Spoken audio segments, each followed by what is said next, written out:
Ada kalanya, bisnis tidak hanya fokus pada keuntungan saja.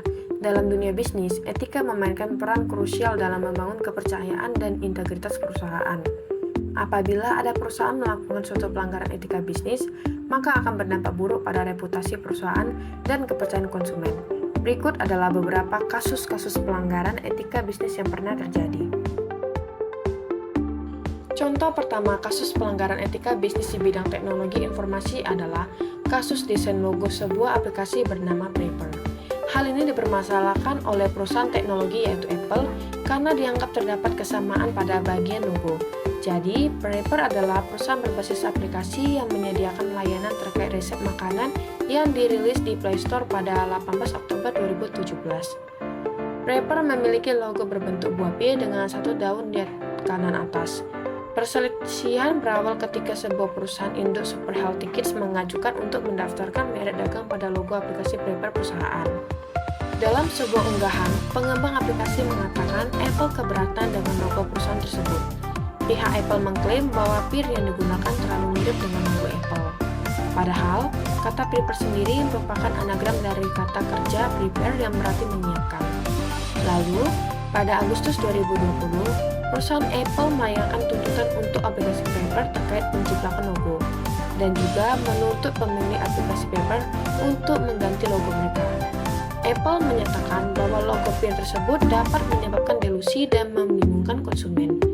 Meskipun begitu, pihak Prepper tetap ingin mempertahankan logo buah pir miliknya dan menanggapi tuntutan tersebut dengan mengirim pesan perusahaan Apple terkait bahwa penindasan kepada bisnis kecil juga terdapat konsekuensi.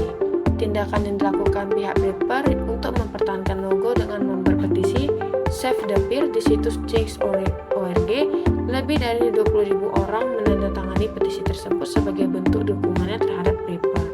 Setelah beberapa bulan melakukan persidangan, akhirnya Dewan Uji Coba dan Banding Merek Dagang Amerika Serikat meminta persidangan berikutnya ditunda selama 30 hari. Hal ini dikarenakan pihak Apple dan Prepper terlibat musyawarah untuk menyelesaikan permasalahan ini. Tetapi, pihak Apple belum secara resmi mencabut tuntutannya terhadap Prepper sehingga masih bisa memungkinkan kasus ini kembali ke pengadilan. Dan bila tidak ada hasil, akan dilanjutkan secara otomatis pada tanggal 23 Januari 2021 ke depan. Menurut laporan dari CNBC, kasus Apple dan Prepper dikabarkan sudah memasuki tahap akhir penyelesaian.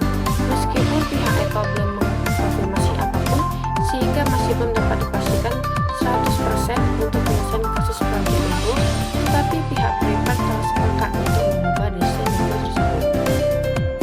Contoh kasus kedua, kasus pelanggaran etika bisnis di bidang entertainment.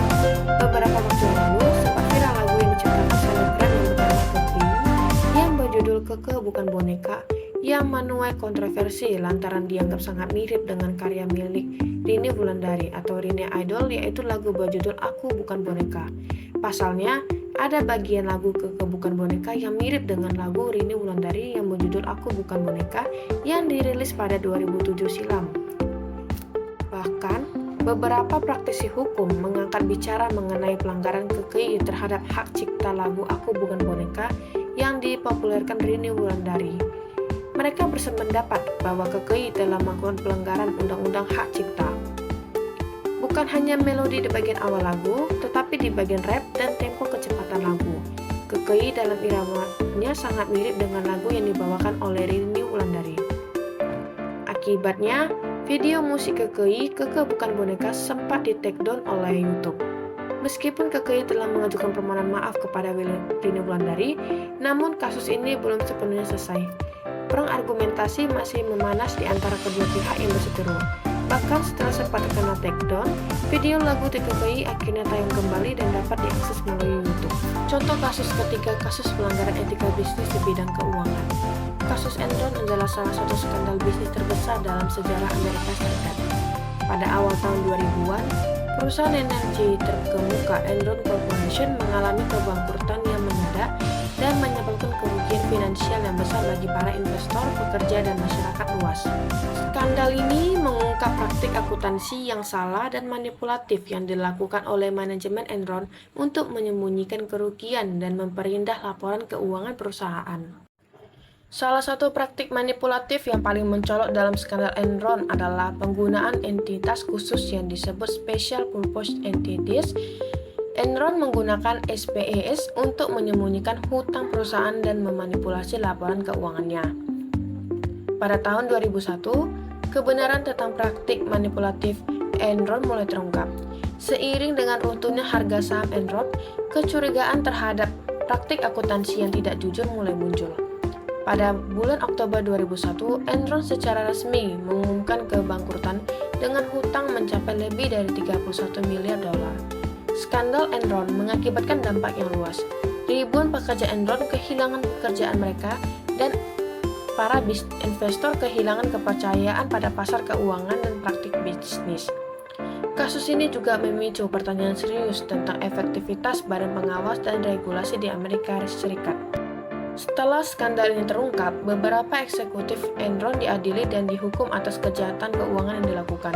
CEO Enron, Kenneth Lay, dan COO Jeffrey Skilling dihukum penjara atas tuduhan penipuan, insider trading, dan kejahatan keuangan lainnya. Dari contoh di atas, pelanggaran etika bisnis memberikan pelajaran berharga tentang pentingnya menjaga integritas dan etika dalam menjalankan bisnis. Karena sesungguhnya, etika bisnis bukan hanya tentang mematuhi hukum, tetapi juga tentang melakukan hal yang benar sehingga berdampak pada reputasi yang baik, loyalitas pelanggan, dan keberlanjutan jangka panjang. Sekian dari video animasi saya mengenai contoh kasus pelanggaran etika bisnis. Terima kasih.